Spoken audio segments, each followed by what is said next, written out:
We would like to acknowledge the Gunditjmara people as the traditional owners of the land on which we record our podcast on.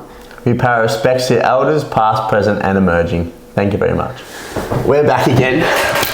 Okay, I get to ask you some questions. I'm in the spotlight now, so here we go. Are you excited? A little bit, yeah. Yes, all right. So, Sam, tell us a little bit about yourself. I'm a 23-year-old male. I'm passionate about bodybuilding, and I'm passionate about coaching as well. So nice. So, what got you into bodybuilding? Where did it all start for you? Were you a young lad or? I was 16, 17, underweight. I started weightlifting at YMCA, actually, opposite my house. So, cool. So handy. I used to just walk across the road, start weightlifting. I didn't know what I was doing at the start, and I used YouTube to learn. So I had a few influences on there that I sort of took their knowledge from and applied it to my own training. Nice. Even if the training wasn't exactly right at the time, I still used that and trained for the next couple of years. Yeah. I love that. So what did you learn from that? What did you learn from trying to gain knowledge from influencers? I learned how to do the reps right, or to do the form right at the time that I knew, and I learned what exercises would work for each muscle group. So awesome. I learned how to, all right, this exercise works for chest, this exercise works for lats, and I was like, let's grow some chest and lats, because I was underweight at the time and my self-confidence and self-esteem was low. Yeah. What does it feel like for a male having low self-esteem? It was pretty hard, actually. I just found myself with no confidence at all. I found myself, I didn't have a bit of a voice at all. And I found myself not strong in the mind either. So makes a big difference. I wasn't strong in the mind, and I looked at life more negatively than positively. So what have you done to strengthen your mind? Weightlifting for 7 or 8 years has definitely been a good staple of mine. 100%. It's definitely my backbone for sure. Lifting weights, it's definitely my therapy as well. Love that. What else do we do? So I've been doing some cold therapy as well, and that's just been definitely strengthening my mind the most. I look forward to it every week, even though I wake up and don't want to do it at all. Absolutely. But it's definitely getting out of your comfort zone and pushing yourself when you don't want to. That's the most thing that improves my strength anyway. Yeah, totally. So doing things that are difficult, pretty much. Taking a harder route. Absolutely. But you do it, which is awesome. I try, yeah. So obviously, to be a bodybuilder, you need to be pretty dedicated. Tell me about what dedication looks like for Sam Stokes, the bodybuilder. So my dedication has been up and down over the last few years. I found when I was younger, I was dedicated, but I was dedicated for less personal reasons. So more like just more on the outside sort of thing, not more self-improvement or that sort of thing. But I find keeping dedicated the most, what you want to do is probably plan. So you want to plan. So you want to plan your week. So if you're going to work out on this day or that day, you're going to hit that muscle group then. So I find that's the best way for me anyway to keep dedicated the most. Yeah, absolutely. Plan your workouts, track your workouts. You don't necessarily have to track your macros every day, but I do. But some days I don't need to.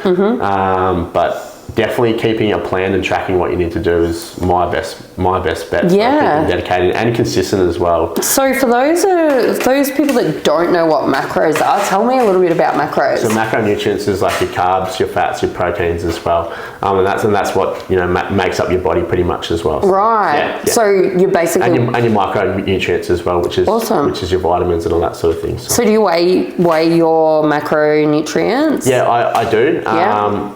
I'm currently working with a coach at the moment, and we've got a plan for what I eat during the day. So we're in a bulk phase at the moment, so I'm eating in the caloric surplus, and so I've got to make sure I'm hitting the right amount of protein, the right amount of carbs, and we're not consuming too much fats either. Okay. And if I want a bit more flexibility, which I do, I'm usually like a 80-20 or a 90-10. I just substitute that meal in and take one to two meals out of my plan. So awesome. I make sure I'm not going over my macros. That's when I'm going to put on like excessive amount of fat. Which we don't want to do because I'm doing a prep this year as well. So I want to try and maintain a lean look. Or maintain a lean body fat, so I don't have to starve myself to an excessive amount. So. And at least you've got like that healthy mindset of being able to have food that you like having, being flexible. My initial thought when I first got to know you was bodybuilding's just eating nothing. And it's not. Like, it's really opened my mind up to, you know, what you can actually eat, and you're not actually starving yourself. You eat food. Yeah. Your boy can eat. I find bodybuilding has definitely been the staple of my end of my teenage years going into my early 20s, and I don't see myself stopping it anytime soon.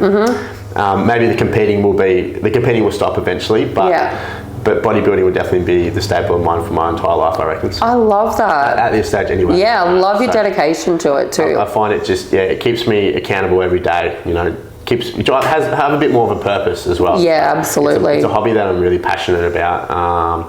And I've had a few other hobbies as well. Like I used to play soccer, and I used to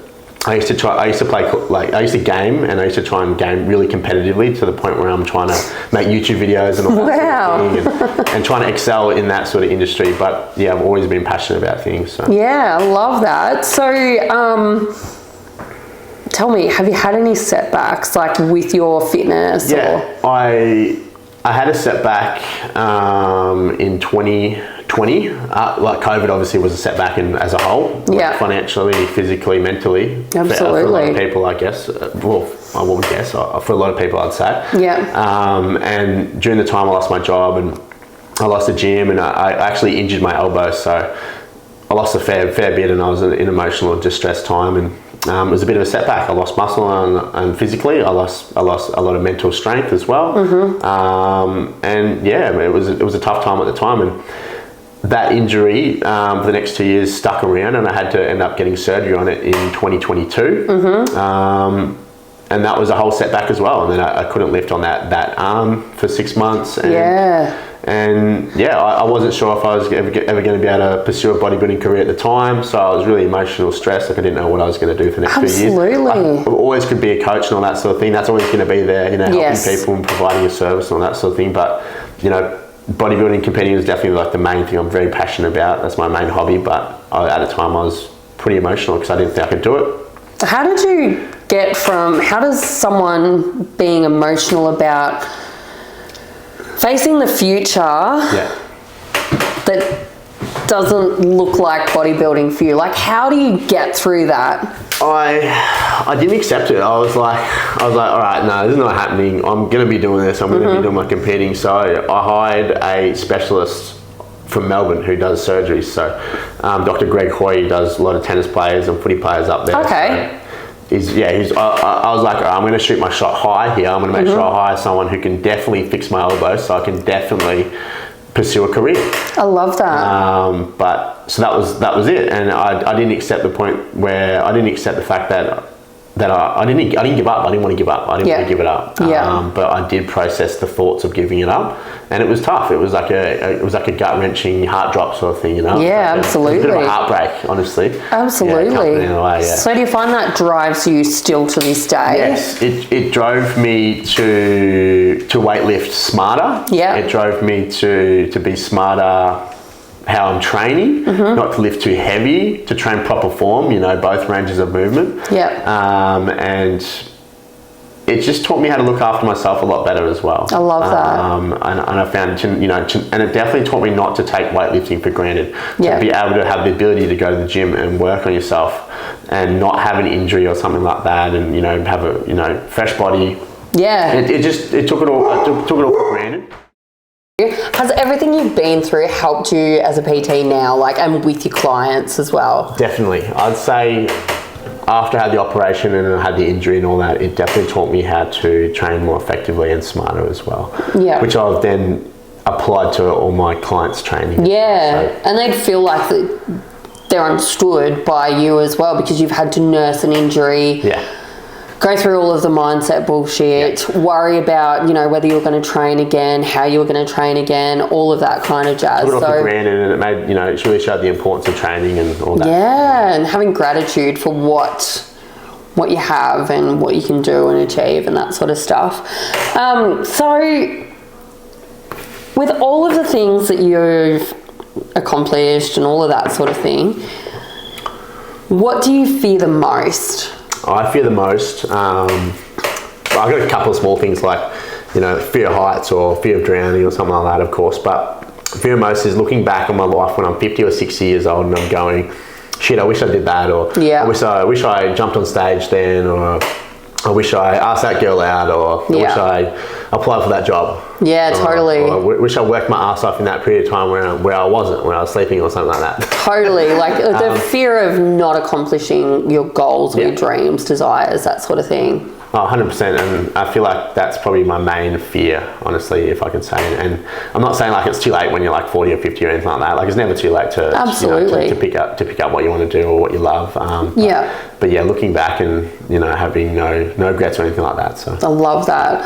Wow, I wish I had my head screwed on like you do at 20. That's really good. I feel like my head's not screwed on, but I feel like I've learned a lot. I picked up a lot during my life, and it's helped me. Do you feel like the quietness of COVID helped with that as well? Like, did you find yourself reflecting a lot? Definitely the year of COVID was the game changer for me. Like, it was the year I sort of made the change and matured the most and went through such a traumatic time.